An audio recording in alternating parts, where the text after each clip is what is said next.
Welcome to our Friday presentation of Walking with John through his Gospel.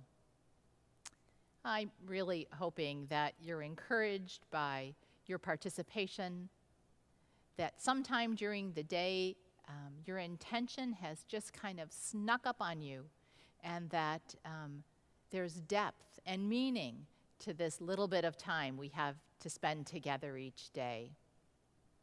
Our reading today continues in the Gospel of John and in the 3rd chapter, verses 11 through 16.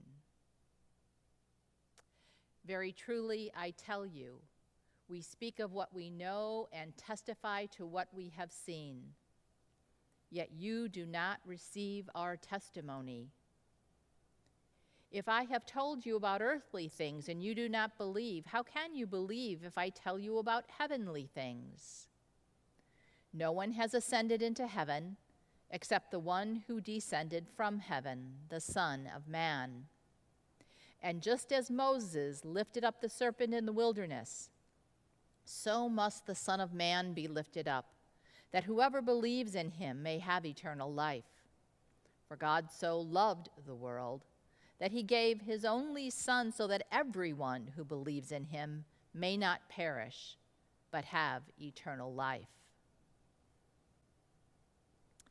Jesus continues to answer Nicodemus' question about rebirth from yet another vantage.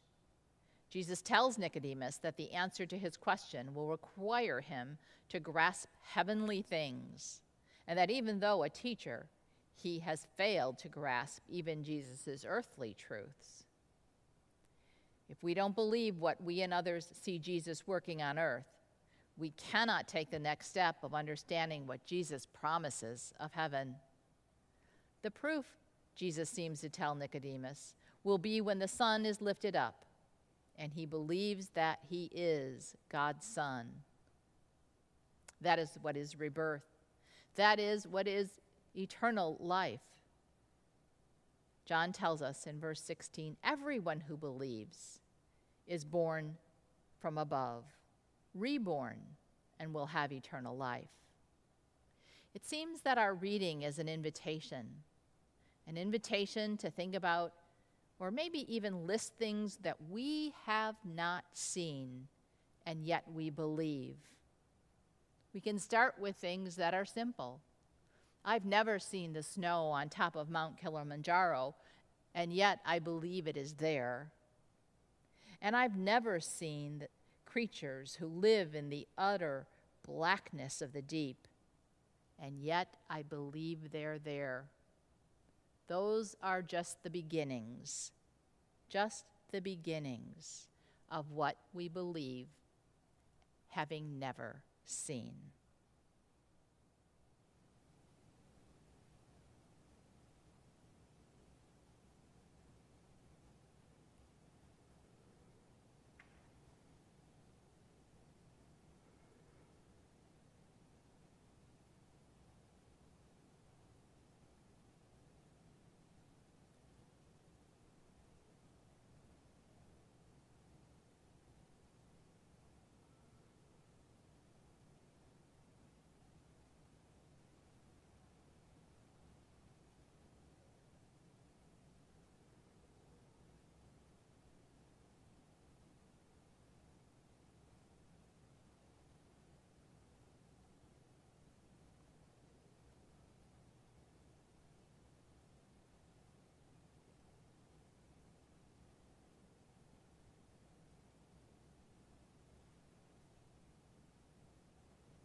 Friends, once we acknowledge some ordinary things that we believe without seeing, it makes it much easier for us to acknowledge extraordinary things that God is doing in our life, or even for those things to come into focus for us.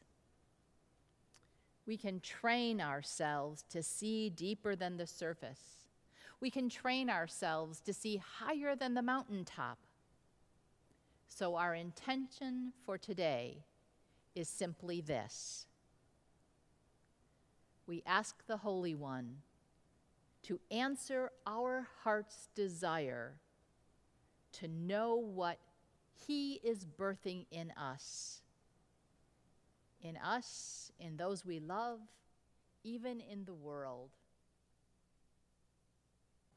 It's not too late for you to join us on Tuesdays, either at 10 in the morning or 7 in the evening at the retreat house, as we creatively and thoughtfully express what John's gospel is speaking to us, and as we walk with John through this season of Lent. God bless you.